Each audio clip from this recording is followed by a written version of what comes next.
처음 예수 믿고 주님의 자녀가 된 때에는 그저 교회에 나가는 것만으로도 또 예배의 땅 청소나 성가대원으로 쓰임받는 것만으로도 너무 기뻤습니다. 그런데 어느 때부터인가 신앙의 요령이 생기고 소위 매너리즘에 빠지게 되면서부터 우리에게 주어진 직분이나 섬김까지도 짐이 되기도 하고 자꾸 저울질하는 버릇이 생기게 되었습니다. 그나마 다행히도 우리는 매년 고난주간을 맞을 때마다 그제서야 그리스도인 됨의 본질을 다시 깨닫고 내가 누구인가, 누가 우리를 구속하셨고 누구를 위해 살아야 되는가를 다시 본질을 생각하게 되고 결국은 그리스도인으로서 당연히 동참해야 될 예수 그리스도의 남겨둔 고난에 십자가를 지는 사역에 우리 자신을 돌아보게 되는 시간을 갖게 됩니다. 따라서 브랜디란 사람이 작사한 찬송가 324장의 가사만 보겠습니다. 1, 2절만 볼 때요. 고난주간을 맞는 저에게 많은 울림과 성찬을 가져왔습니다. 특히 1절에 보니까 예수 나를 오라 하시네. 그냥 무턱대고 따라갔죠 우리가요. 예수 나를 오라 하네. 어디든지 주를 따라 주와 같이 가겠습니다 하면서 갔습니다. 그런데 아골골짝도 나타나고 억울함도 나타나고 답답함도 나타나고 목회하면서 누가 이 건강을 책임져 줘야 되겠나 약함이 나타날 때마다 무너지기도 하지요. 그때마다 다시 내가 따라야 되겠는가 계속 이 일을 가야 되겠는가도 고민한 때가 한두 번이 아니지요. 근데 우리가 2절에 가서 보면요 우리 자신이 찬송을 할 수 없을 정도로 마음에 많은 돌아봄이 됩니다. 겟세마네 동산까지 주와 함께 갈 수가 있는가, 피땀 흘린 동산까지 주와 함께 가려 하네. 주의 인도하심 따라 주의 인도하심 따라 어디든지 주를 따라 주와 같이 가려네. 브랜디가 이 찬송가를 작사하면서 많이 울었죠. 그리고 우리가 과연 예수 그리스도를 따르겠다고 우리가 작정은 하고 나왔는데 조금 힘들고 어렵고 분노하고 답답할 때는 그저 팽개치는 삶이 아닌가, 고난주간을 맞이해서 다시 한번 돌아보게 합니다. 여러분은 어떠신지 모르겠습니다. 저의 고백이었습니다. 어느 날 예수님은 유월절을 지키고자 예루살렘에 모인 수많은 군중들 앞에서 찬물을 끼얹은 듯한 이런 얘기를 하십니다.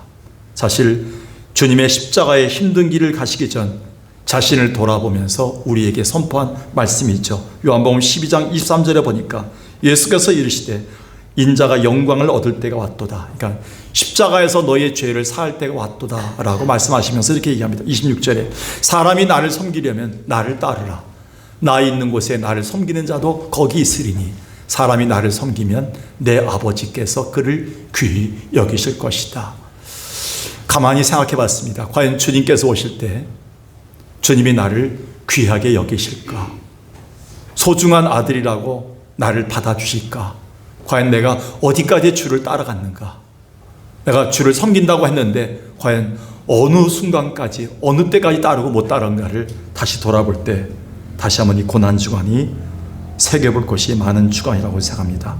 특별히 오늘 우리는 고난주간을 즈음해서 이날의 살과 피를 마시는 그 주님의 살과 피를 상징하는 성찬식을 갖는 건 주님의 십자가의 길에 기꺼이 우리도 동참하겠다는 의지이며 마음가짐입니다. 근데 더욱 안타까운 것은 현대 그리스도인들에게는 점점 그리스도인의 고난 자체가 부담이 되고 주님의 십자가 고난을 기억하기에 벅차는 듯 합니다. 토마스 아 캠피스가 썼던 그리스도를 본받으라는 고전서가 있습니다. 이 책에 보면 우리는 주님께 나와 쉼과 위로는 얻기를 바라면서도 정작 주님이 지셨던 억울함과 수모와 불편의 명예를 지라고 하면 그 고난의 십자가는 자주 머뭇거립니다. 그런 게 아닌가요? 그런데 베드로는 자기가 죽기 전에 썼던 유언장에서 베드로전서 4장에서 이렇게 얘기합니다. 오히려 너희가 그리스도의 고난에 참여하는 것으로 즐거워하라. 그러니까 이 고난주간이 올 때마다 즐거워하라는 거예요. 기꺼이 참여하라는 거예요.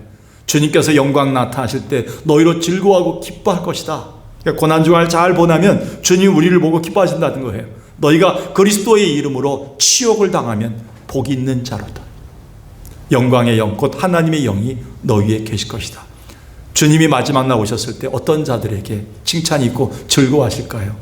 교회 섬기는 것 때문에, 예수 믿는 것 때문에, 이 땅에서 그리스도인으로 산다는 것 때문에 치욕도 당하고 오해도 받고 섭섭함도 당하고 기가 막힘도 당하고 고통도 당하고 모자름도 당하는 그런 자들을, 그게 바로 고난주간을 생각하면서 주님 말씀하신 게 뭡니까? 그런 자들에게 복이 있도다. 내가 너희를 즐거워하고 기뻐할 것이다. 이렇게 말합니다. 지난주 말씀드렸지만 우리는 잔치자리에 가는 것보다도 초상집에 가는 것, 성도들의 아픔의 자리에 가는 것을 더 지혜롭다, 이렇게 솔로몬은 얘기했지 않습니까? 오늘 우리는 부활절을 앞두고 이 고난주간에 성찬 예배를 드리면서 다시 한번 우리가 그리스도의 고난에 어디까지 따라가고 있는가를 돌아보시기 바랍니다. 특히 코로나를 지나면서, 코로나 팬데믹을 지났는데 한창 지나고 있는데도 불구하고 아직도 우리는 예배조차도, 기도조차도, 헌신조차도 우리는 아직도 주님 따라가는 것은 먼 것 같습니다. 오늘 이 성경은 우리에게 큰 의미가 있습니다. 바로 얼마 전까지 예수님을 요란하게 호산나 찬양으로 맞으면서 종려나무를 흔들던 예루살렘 군중들이 며칠 안 돼서 자기들이 찬양했던 예수를 십자가에 처절히 못 박았는데, 그럼에도 불구하고 그 무리와는 다르게 그렇게도 호들갑 떨거나 화려하진 않지만 주님의 십자가 고난의 길에 묵묵히 쓰임받은 자들의 아름다운 모습이 기록되어 있기 때문입니다. 즉 그날 주님의 그 마지막 십자가 고난길에 분명히 주님의 두 제자와 나귀 주인과 어린 나귀 새끼가 아주 영광스럽게 쓰임받은 것입니다. 그렇다면 오늘 우리가 주님의 십자가 고난에 기꺼이 쓰임받았던 자들을 통해서 어떤 영적인 교훈을 받을 수 있나요? 첫 번째 한번 읽어볼까요? 시작. 두 제자가 보여준 철저한 순종의 모습입니다. 주님의 십자가 고난에 기꺼이 쓰임받았던 첫 번째 부류는 주님이 세우셨던 두 제자입니다. 예수님은 예루살렘에 입성하기 전에 자기의 고난길에 두 제자에게 먼저 이렇게 말씀하십니다. 2절이죠. 너희는 맞은편 마을로 가라. 거기 가면 아직도 아무도 타보지 않은 어린 나귀 새끼가 하나 매어 있는 것을 볼 것인데 그냥 풀어 끌고 와라. 너무 황당하지요. 정확히 어느 곳, 어느 골목, 아무개 집에 이렇게 말씀하시지 않고 나귀 새끼의 주인이 누군지도 가르쳐 주지도 않고 그냥 막무가내식으로 맞은편 마을로 가면 거기에 매어 있는 나귀 새끼가 하나 있는데 그냥 끌고 오면 된다 말씀하십니다. 근데 여기서 우리가 주목해 봐야 됩니다. 이 말을 들은 두 제자가 그냥 묵묵히 순종하여 맞은편 마을로 갔기 때문에 그러한 철저한 순종의 결과로 만사가 일사천리로 풀린다는 사실을 기억하십시오. 철저한 순종이 가져온 영광의 길이었습니다. 4절과 6절 보겠습니다. 제자들이 갔습니다. 예수님 말씀대로 가보니까 나귀 새끼가 문 앞 거리에 매어 있는 거예요. 예수님 말씀하신 대로 거기 서 있는 사람들이 어떤 이들이 와서 이 나귀 새끼를 왜 풀어가느냐 이렇게 물으니까 이렇게 얘기합니다. 주님께서 쓰시겠다 했다. 이 말 한마디 하니까 주님이 말씀하신 대로 이른데 이에 허락하는지라 이렇게 나와 있습니다. 가장 놀랬던 건 제자들이었죠. 저는 이 말씀 읽으면서 이렇게 생각해 봤어요. 만약 이때 두 제자가 주님 말씀에 어처구니 없어 하면서 그곳에 가지 않았다면 어떻게 되었을까? 불순종의 역사가 시작됐겠지요. 기독교는 놀랍게도 순종의 역사를 통한 하나님의 영광입니다. 예수의 십자가의 길은 순종의 길이었어요. 그 순종의 결과는 영광이었습니다. 우리가 예수 따라간다는 것은 순종의 길을 다시 걷겠다는 거거든요. 과연 여러분 어디까지 걷고 있는가를 돌아보게 됩니다. 하나님의 나라는, 교회는 주님의 말씀에 철저한 순종으로 만들어져 가는 것입니다.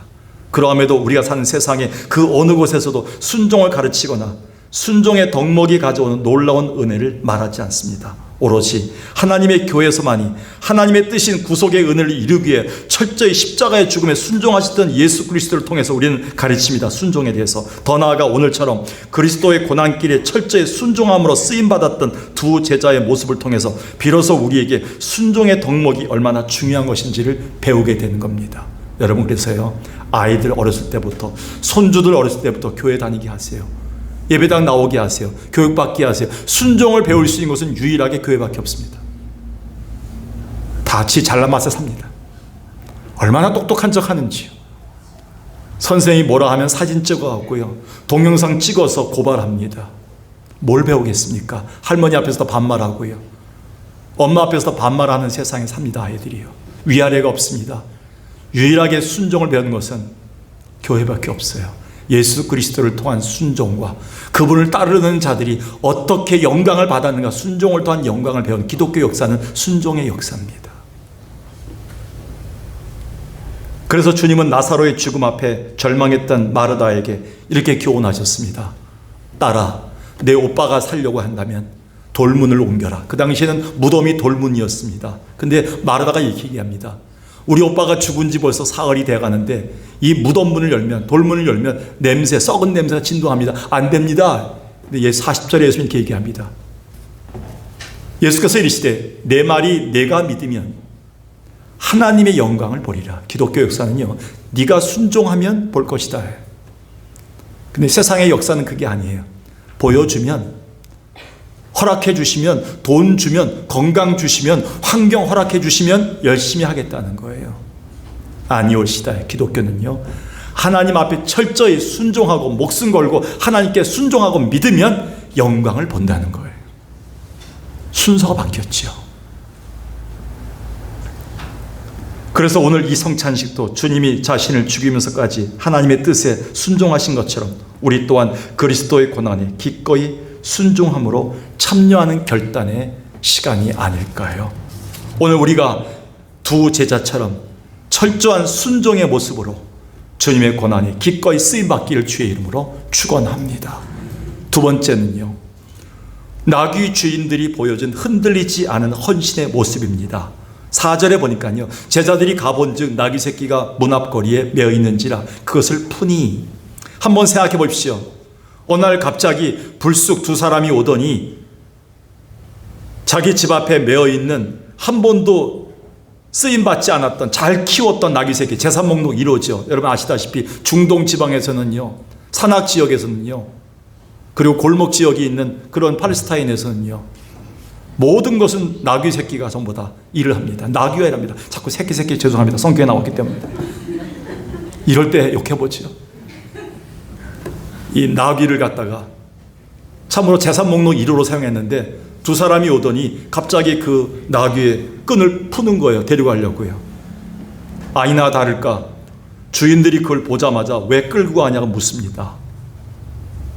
그런데 그 제자들이요, 주님이 쓰시겠답니다. 이 말 한마디 하니까 그냥 허락해 준 거예요. 가져가.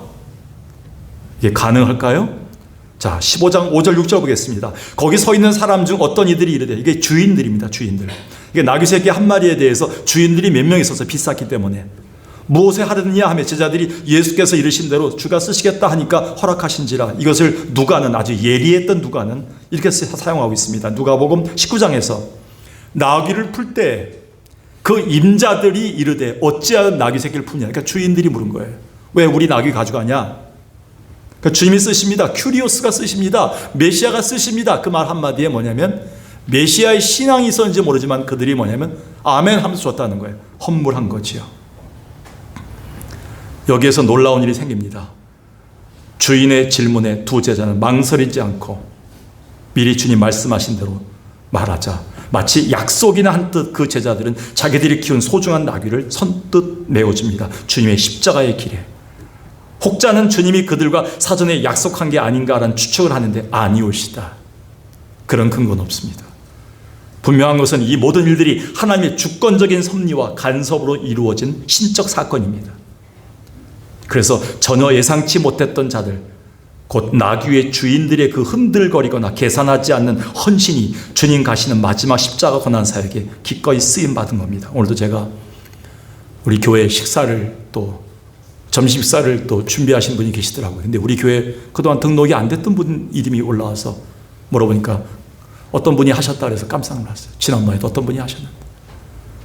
제가 10년 전을 기억합니다. 저희 교회가 오랫동안 지내오면서 이 뒤에 화면이 너무 흐리게 보여갖고 이 프로젝트가 화면에서 어떻게 밝을 수 없을까? 여러 방법을 써봤는데 안 되는 겁니다. 그런데 어떤 분이 와서 요즘 비싸지 않습니다. 디지털 형식이기 때문에 150만 원 정도만 있으면 화면에 밝게 빛날 수 있습니다. 빔을 바꿔보십시오.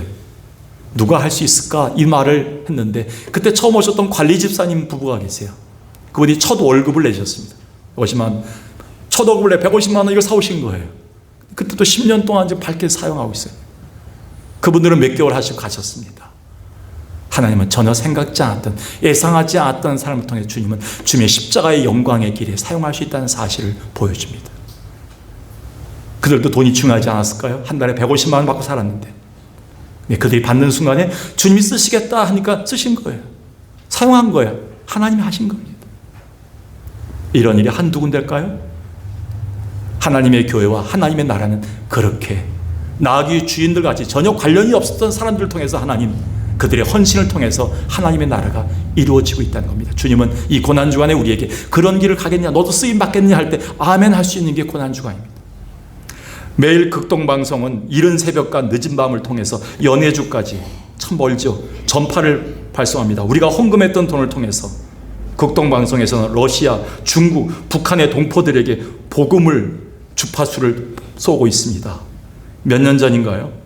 방송국에 중국에서 직접 찾아오신 분이 거액의 헌금을 가지고 왔습니다. 사실 그 돈은 북한의 지하교회에서 입을 쓰고서 예배 드리고 있는, 이 방송을 몰래 듣고 있는 북한 성도들이 모아서 접경 지역에서 보따리 장사하는 분을 통해 보낸 피와 같은 소중한 돈이었습니다. 그런데 목숨 걸고 압록강을 건너와서 보따리 장사꾼에게 이 돈을 극동방송에 전달해달라고 헌금을 건네준 분이 다시 돌아가다가 강 한쪽에서 국방경비대 총에 맞아 돌아가셨습니다. 그날 그 말을 전해 들은 방송을 진행하던 모든 관계자들이 그 자리에 주저앉아 엉엉 울었다고 합니다. 지금 우리에게 필요한 것은 이 고난주간의 이 헌신의 모습이 아닐까요? 코로나 팬데믹이 지난 다음에 성가대원들도, 그리고 안내위원들도, 교회 자리를 메꿔야 될 권석들도, 그리고 봉사의 자리에도 많이 비어 있습니다. 주의 종들이 매주마다 올라올 때마다, 장로님들이 올라올 때마다 가슴이 미어지지요. 이것이 이렇게 회복되기 힘들구나. 어느 때는 자책하기도 하지요. 담임 목사 때문에 그런 것인가. 그럴 때마다 하나님 저에게 힘을 주시지 않으시면 아무것도 할 수 없더라고요. 이 고난주간은 저에게 또 다른 의미를 갖고 있습니다. 오늘 우리 모두에게 주님은 과연 나귀 새끼의 주인처럼 오랫동안 그렇게 준비됐던 것들, 귀한 것이라도 주께서 쓰시면 기꺼이 아멘하고 내줄 수가 있는가를 묻고 계십니다. 오늘 성찬이 부끄럽지 않도록, 우리가 흔들리지 않는 헌신을 통해, 방황하지 않는 헌신, 계산하지 않는 헌신을 통해서 주님의 고난에 기꺼이 쓰임받는 시간 되길 주의 이름으로 축원합니다. 마지막 세 번째는요, 어린 나귀 새끼가 보여준 온전히 준비된 모습이 아닐까요? 과연 목사님, 어린 나귀 새끼가 뭐 쓰임 받았나요? 주님 십자가의 길에. 근데 7절에 보니까요, 나귀 새끼를 예수께로 끌고 와서 자기들의 겉옷을 그 위에 앉으니까 예수님께서 거기 올라가서 타셔서 십자가의 길을 걸으셨어요. 그걸 타고 오시고, 미물이지만 어린 나귀 새끼는 이렇게 예수님의 십자가 고난 길에 마지막으로 주님을 태우고 입성하는 영광스러운 쓰임을 받았습니다. 이보다 더 영광스러운 일이 또 어디 있겠나요? 근데 2절에 보니까요, 이 나귀는 아직 어느 누구에게도 쓰임받은 적이 없고 손을 탄 적이 없는 말 그대로 순종하고 흠없게 준비되어진 어린 나귀였습니다. 2절 보세요. 곧 아무도 타보지 않은 나귀 새끼가 매어 있는 것을 보리니 풀어 끌고 오라. 신약성경 레위기와 민수기와 신약성경 또 구약성경 모두에게 통틀어 나오는 하나님의 의미, 하나님이 쓰시는 사람들이 누구인가?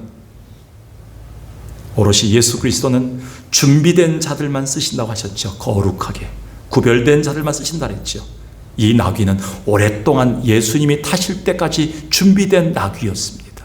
주님 그 나귀에 오르신 것이지요. 하필 주님이 백마 타고 오시지 않고 왜 나귀를 타고 오셨는가? 주님은요, 준비된 자만 쓰십니다. 가난할지라도, 어려울지라도, 말 못할지라도, 미천할지라도 준비된 자만 쓰십니다. 백마만 쓰지 않습니다. 준마만 쓰지 않습니다. 엄청난 롤스로이스 차를 사지 않습니다. 주님은 준비된 자들의 마음을 통해 쓰십니다. 오늘도 주님께 쓰임받다고 하는 자들이 남는 시간들입니다. 부스러기 물질들입니다. 주님을 위해서 평생 바친다고 하면서도 일생을 자기 유익을 쫓아 계산한 분들이 많아요. 부끄럽지만 우리는 오늘 어린 나귀에게서 온전한 순결한 모습, 준비된 모습을 배워야 됩니다. 그래서 바울은 이렇게 얘기했습니다. 마지막 날 예수가 오실 때 누구를 맞이하실 것인가? 데살로니가전서 5장 23, 24절에 보니까 예수께서 오실 때 흠없고 거룩한 자들을 원하신다. 평강의 하나님이 친히 너희를 온전하게 거룩하게 하실 때 우리를 거룩하게 준비할 것을 바울은 우리에게 말하고 있습니다. 오늘도 주님은 성찬을 통해서 우리에게 아무것도 아닌 떡과 포도주 같지만 주님이 구별하여 세운 어제부터 기도하고 성찬 위원들이 준비해서 여기까지 온 성찬입니다. 주님이 약속하셨습니다. 이 성찬을 먹고 마시는 자에게 죄를 이기게 하시고 소망을 갖게 하시고 죽음의 세상에서 생명을 줄 것이다. 이 성찬을 먹고 마시라. 내가 올 때까지 행할 것이다. 약속하신 성찬입니다. 이 성찬이 여러분을 온전히 거룩하게 준비된 자로 만드는 복된 시간이 되길 주의 이름으로 축원합니다.